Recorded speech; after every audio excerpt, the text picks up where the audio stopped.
Hi guys, this is Stephen Bunting. This is my past, present and future. I'm going to throw a few darts and take you through my story. Yeah, I think the moment I realised I could become a professional dart player, I was 15, playing in certain tournaments, men's tournaments. I went to the Lancashire Open and I got all the way to the final, played Daryl Fitton in the final, who was a well-established pro at the time and playing BDO and stuff. And I went on to win the title at 15 years of age, and that sort of set a big statement in my head. The week after I went to Eastbourne, I was in the final again. I always remember Roland Shelton tapped me on the shoulder, he said, "Good luck in the youth final." I was actually in the men's final, so yeah, some really good memories early on of winning two big tournaments on the circuit, and I wasn't really taking it that serious at the time, but I knew how there was many people talking about me, how well I was playing. Even local tournaments I was playing, local pub darts with my dad, so we're still going to local pub team and that. I picked my confidence up that way. I went to the Open as just a bit of a laugh to go and see some friends and have a really good chuck, and I ended up winning the tournament, and yeah, it just went from there, to be honest. And everyone then was raving about me. This lad could be a world champion in the future. I had so many people coming up to me, "I've got a tenner on you to win," within 20 years of stuff, which is surreal, to be honest, thinking that I'd just won my first men's title and people were talking about me winning the Worlds already. But that's the sort of similarities that I can compare what's happening with Luke Little at the minute. There was a few moments when I was really young, and obviously I don't think you take it too serious, to be honest.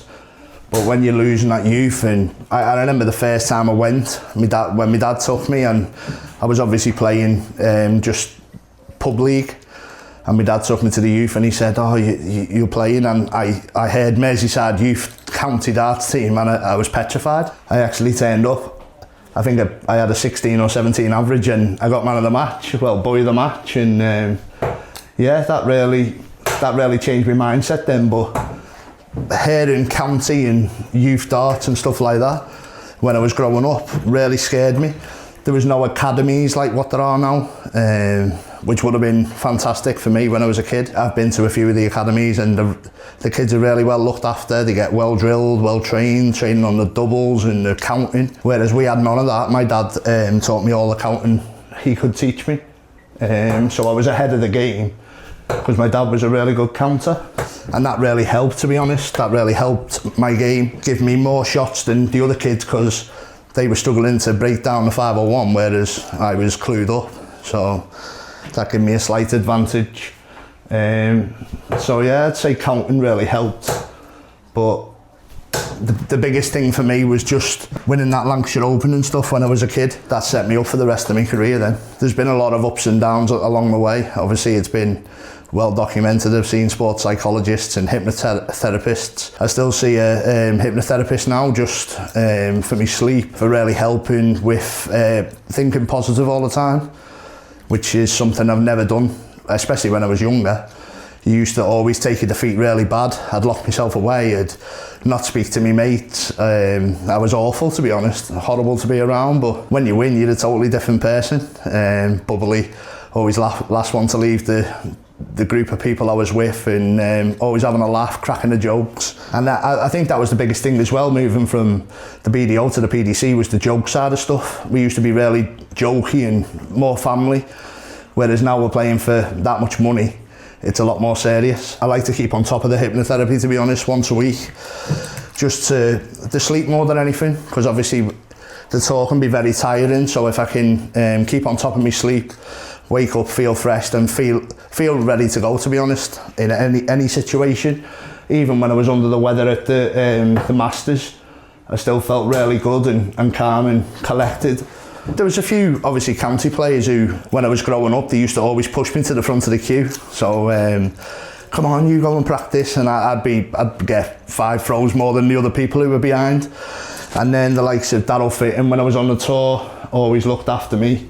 Robbie Green was a big help, Tony Martin. So there's quite a few behind the scenes. But yeah, as for big professionals, PDC side, I didn't really meet any of them really till I was a lot later on in my career. But youth side, I think just being in the youth as well. I went to Malaysia for the World Youth, and I was with the likes of Martin Adams and Andy Fordham. And they really looked after me, to be honest. They helped me in my career. They probably wouldn't realise at the time, but just making me feel welcome into the England squad. We was the other side of the world. For the first time I'd ever been that far away from home, and yeah, they were really, really nice. Yeah, they helped me, settle me in, and I ended up winning the World Youth title out there. We've gone from the past to the present, now to the future. The World Championships is a massive goal for me to win. Obviously, I'm not getting any younger. I'd like to win it as soon as I can. I know I can definitely win it. I've definitely got the game in me. But there's a lot of good dart players out there who are doing their utmost to win it as well. Like I said, the sports psychology and hypnotherapy, I'll keep on top of that. I really just want to try and get into the top 5 in the world. So the goals have changed a bit, whereas last year it was to break top 10. Next year is to break top 5 and try and pick up some more majors along the way.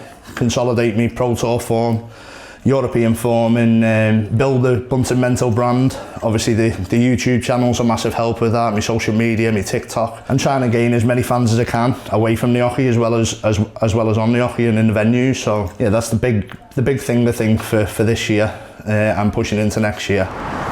Yeah, it's been a couple of months since we last filmed at my home talking about my career, and I thought what better place than come to Brighton, Premier League, and just talk about the rest of my career so far. And it's been unbelievable, to be honest. Obviously the semi-finals in the Worlds, had some really good performances there in the Worlds, and playing Luke Littler in the semi-finals, it was an unbelievable feeling, to be honest. I had all the support, leading on off the back of the World Champs, the Masters.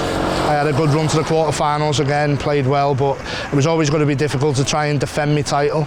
But it was also nice to reach the quarters as well and feel like I played some good stuff. Yeah, so then going on to Bahrain, and obviously going on to win that title, it was such an amazing feeling to get the call and go out to Bahrain for the Masters, and to be in a different country and show you different skills, what you can do. It was a great feeling. To beat Gavin Price in the final and Luke Humphries in the semi-final, had a really good run, and yeah, I was really happy with that performance. It's given me a lot of confidence going into the rest of the season. After Bahrain, we went to the Dutch Dart Masters, and yeah, unfortunately only just losing out in the final to Rob Cross, but along the way beating Luke Littler as well, really did keep the confidence going really high. And yeah, I think just pushing forward now for the rest. Obviously getting into the Premier League was a massive aim for me, and to be able to do that up to world number 5, playing some of the best darts I've ever played, and the confidence is still there to push on even further. So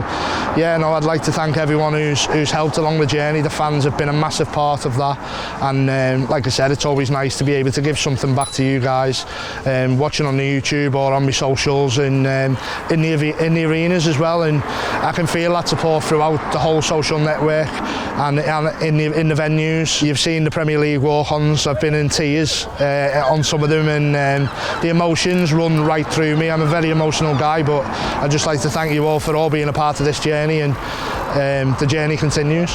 Thanks very much for watching. Don't forget to like and subscribe.